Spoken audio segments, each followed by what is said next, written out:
Welcome to the Grow My Cleaning Company podcast with your host, Mike Campion. If you are passionate about the cleaning industry, you are in the right place. Love what you hear? Spread the word and tell the cleaning world this is the place to be.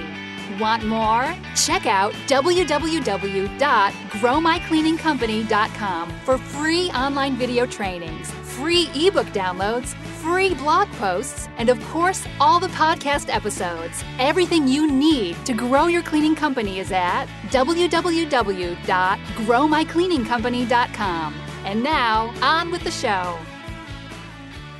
Welcome to the Grow My Cleaning Company podcast, where I coach owners of cleaning companies every Monday, Wednesday, and Friday on anything and everything related to building and growing cleaning companies. If you are committed to growing your cleaning company, go to www.growmycleaningcompany.com and get everything you need to create the cleaning company you've always wanted. If you want to be a guest on the show or have any questions or feedback, you can email our producer Natalie at nat@growmycleaningcompany.com or just give us a call at 480-648-5149. We'd love to hear from you, or you can apply to be on the show, and I'm excited to talk about you or talk with you. So today we are talking with Mario Francois from L&L Home Cleaning.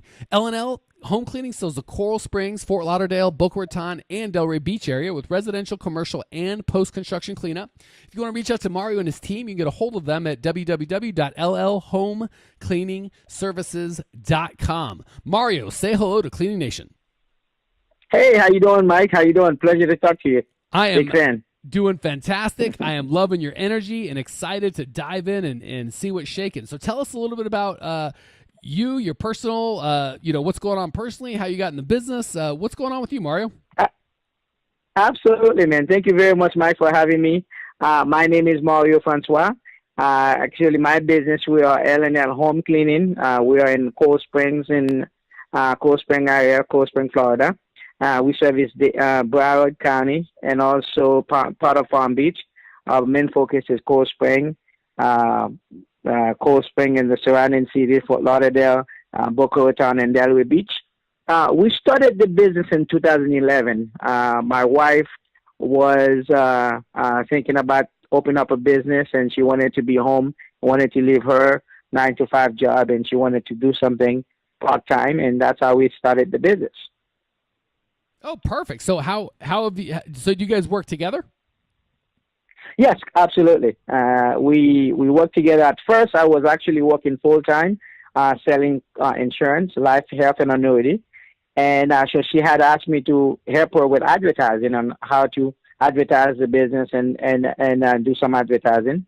So I was doing it for her part time. She was getting a few customers here and there, and she all of a sudden business started to pick up. And so I quit my job and started doing this with her full time. That's awesome. So you kind of came in just to help, and it worked out so well that you decided to make a career out of it. That is absolutely correct. Yeah. Awesome. So where are you guys at now? Like, how many employees do you typically employ? Well, right now we have actually about 6 different crews that work on the daytime. So it's about 12 people that we have working daytime doing residential. And then we have 2 crews that actually work at nighttime to do our offices at night. Awesome. And are you mostly residential, mostly commercial, or is it about a 50-50 split? Yeah, 90, I would say roughly about 90, maybe about 93% of our business are residential. Okay, cool. And is that by design, or is that just kind of who showed up? Well, actually, that is, commercial side of the business, it takes a little bit more time to build. So residential, it's a little bit more in the open. So we have a lot of focus on residential because we are a small company and we wanted to have cash flow. So we focus a lot on residential, because in residential you have a stream of cash flow when you do residential. And versus when you have commercial, you usually get paid once a month and all of that. So we wanted to have the stream of cash flow. So that's one of the reasons we actually focus a lot in doing residential. Okay, cool. So let's just jump right in, man. How can I help you grow your cleaning company today? Yes, one of the questions that I have is, how do and sometimes you have a lot of time with thinking about doing commercial. The question that I have is, where do you think we should spend money on advertising? Because there's so many advertising, so many people saying they can bring you business. The focus is we wanted to know where exactly you think, as a cleaning business, we should be spending money on advertising. Okay, cool. Let's talk about that a little bit.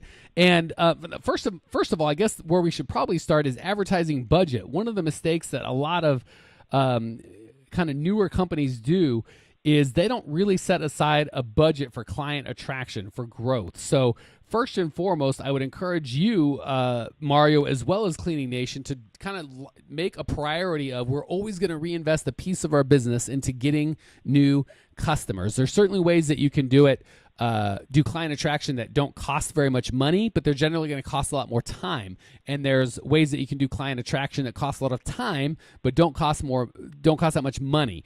So I always encourage owners to start right from the beginning with a percentage, right? If you do a dollar amount, and you grow or you shrink, that dollar amount can kind of be too much or too little. But if you just pick, say, 5 or 10% of your revenue, total gross revenue, to put back into your company and say, hey, if we do $10,000 this month, I'm going to spend $500 or $1,000 on getting new customers.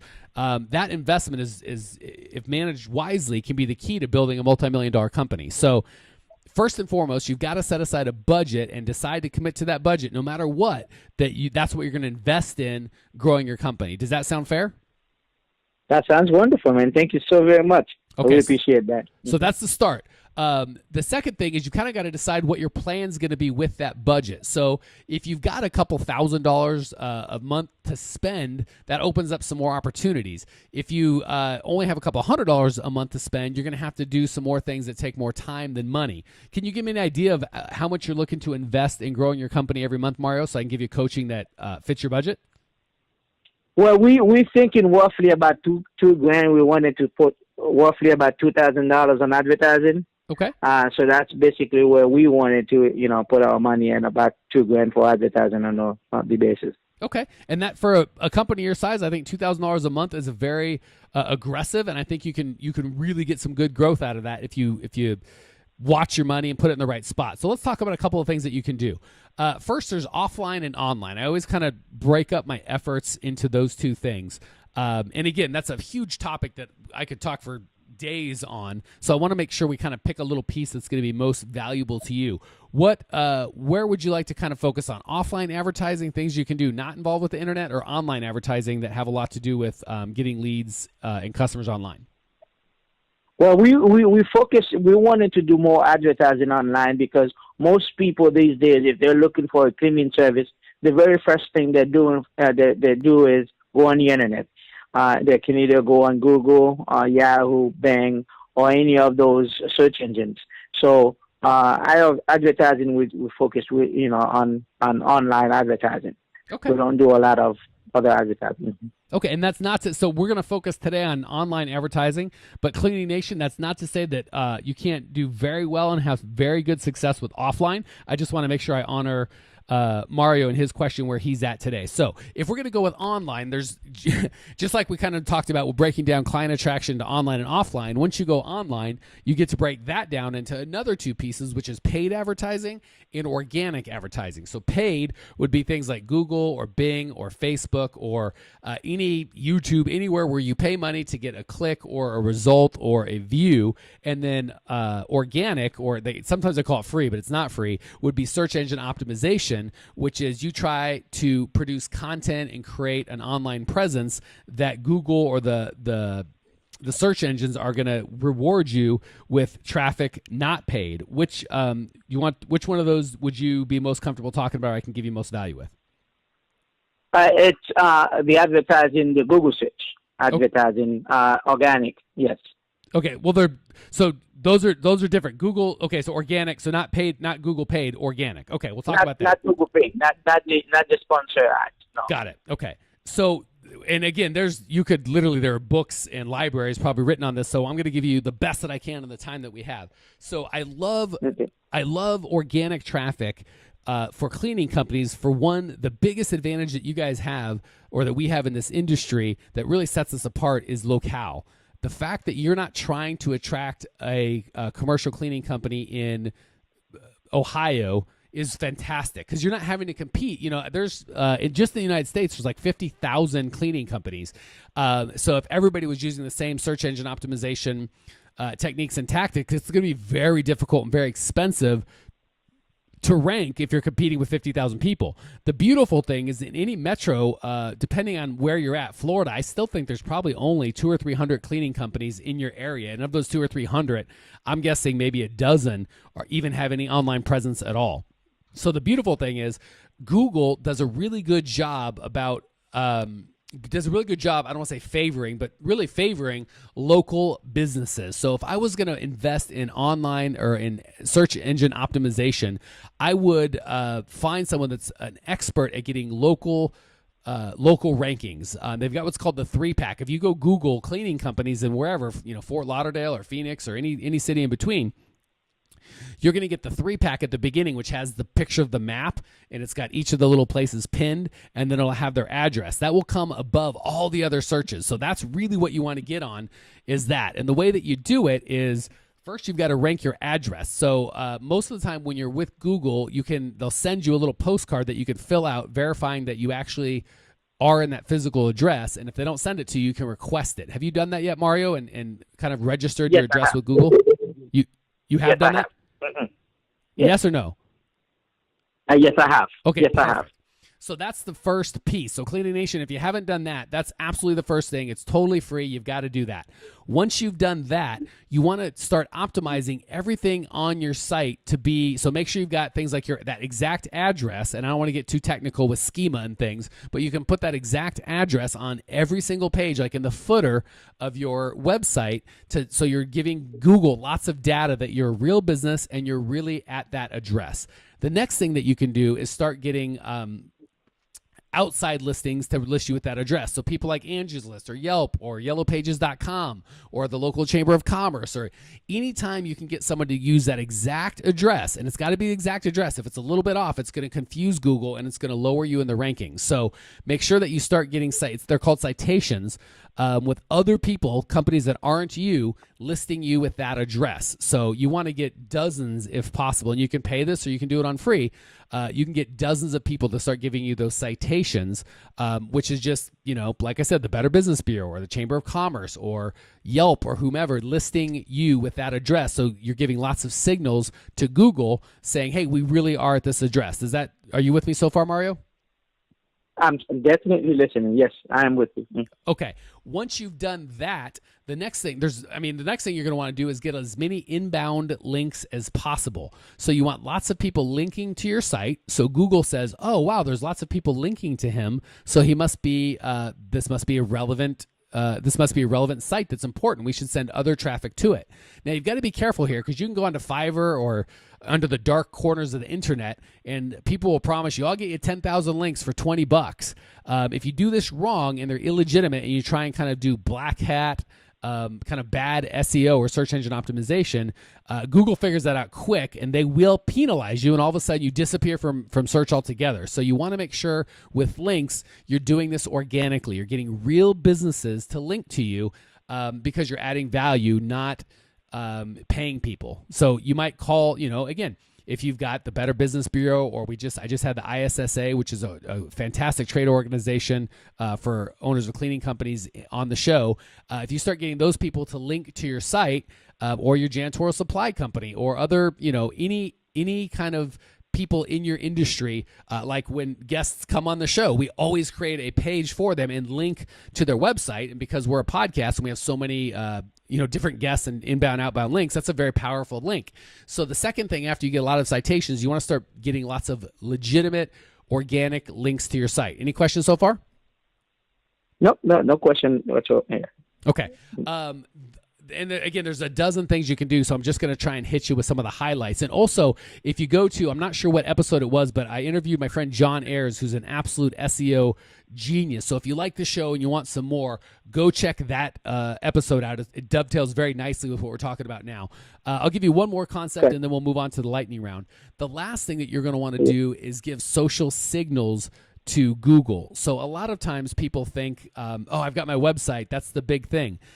10 years ago, that might have been the case, but now people really aren't looking at just your social, just your website. They're looking at all the social signals. So they're going to be looking at your Facebook page. If you have a LinkedIn profile, if you're on Twitter, reviews are huge. That's another thing when I talked about the 3-pack on the local listings. You want to have at least 5 reviews on Google, because then of the 3, if you have less than 5 reviews, it won't say your reviews. If you have more than 5, it'll actually have the 5. This company has 7 reviews, and it'll put the 5-star right there. So you definitely, when you get in that 3-pack, you want to have at least 5 reviews with Google, and you want them to be good.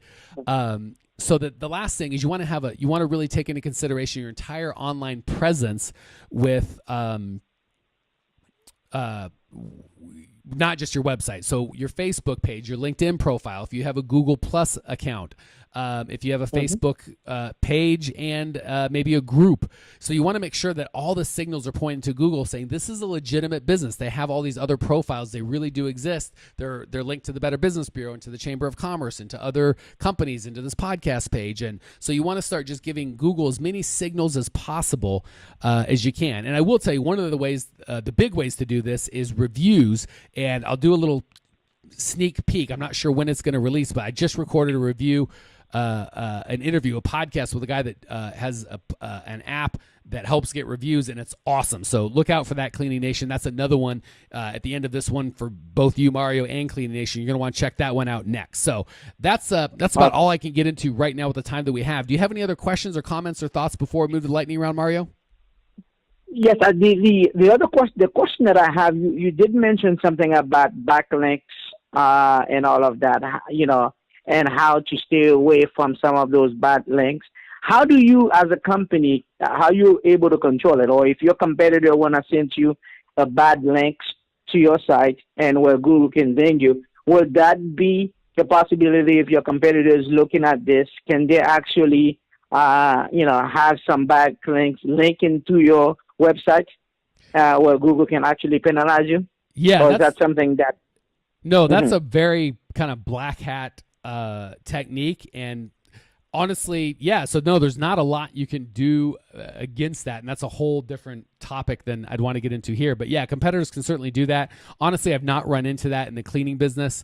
There are some very, very competitive, mostly nationwide or worldwide, like, accident injury or medical stuff that, traffic is super expensive and people, employ, big dollar SEO firms to kind of do that kind of nonsense. Honestly, I've not found that a lot in the cleaning business, but yes, it is a possibility. And there's not much not much you can do about it. And what you can do would be beyond the scope of this show. That's it. Okay. Cool. Any other questions or thoughts before we hit the lightning round? No, that's it. All right, very good information you're giving me, and I appreciate it. Yeah. Yeah, I'm glad you're getting value. Let's hit the lightning round. We'll give you an opportunity to give back to Cleaning Nation. 3 quick questions. You're going to give 3 awesome answers. Question number 1: what's the best piece of advice you've ever received, Mario?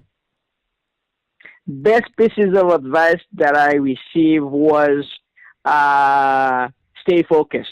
Somebody told me once, Mario, listen, when you start your business, you're going to find other people that come in and tell you about other business. Stay focused. Laser focus. Don't try to do too many things. Don't try to have, doing different things. If what you do is cleaning, you stay focused on cleaning. You learn as much as you can about the cleaning, and you stay laser focused on that.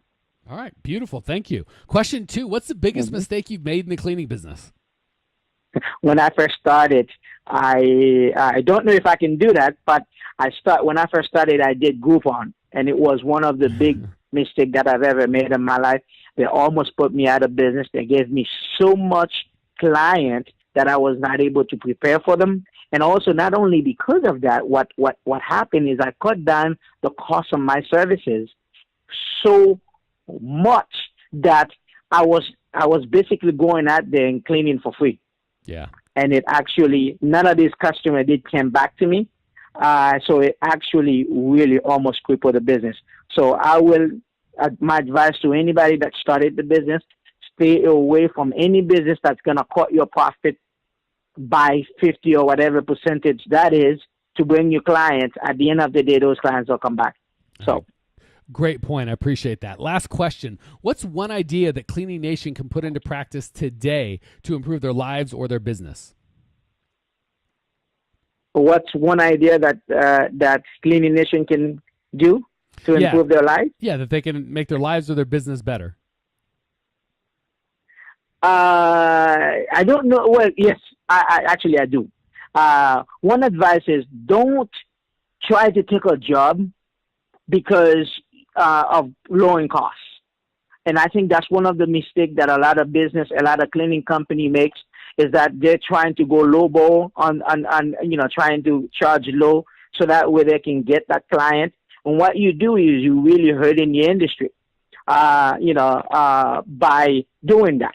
I mean, if you figure out what it is, if they're saying that person actually charged $200 and then you come in and you try to do it for $100 and cut 50% of that, what you do is really hurting the business. You have to really kind of learn a way of, the way it should be, not going lowball and trying to, put a low bid so you can get the business. The only way you're going to do that, yes, you could actually end up getting the contract, but what you're doing, you're hurting yourself, because at the end of the day, you have a whole bunch of contract, but you're not making any money. It doesn't really help you. It doesn't help the industry either.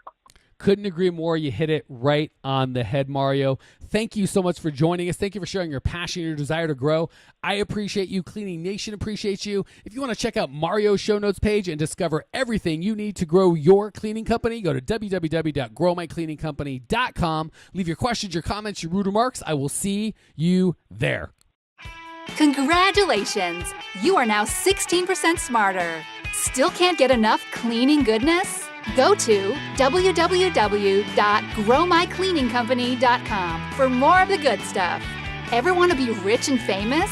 Owners of cleaning companies, as well as industry experts, can apply to be featured on the show by emailing our producer Natalie at support@growmycleaningcompany.com.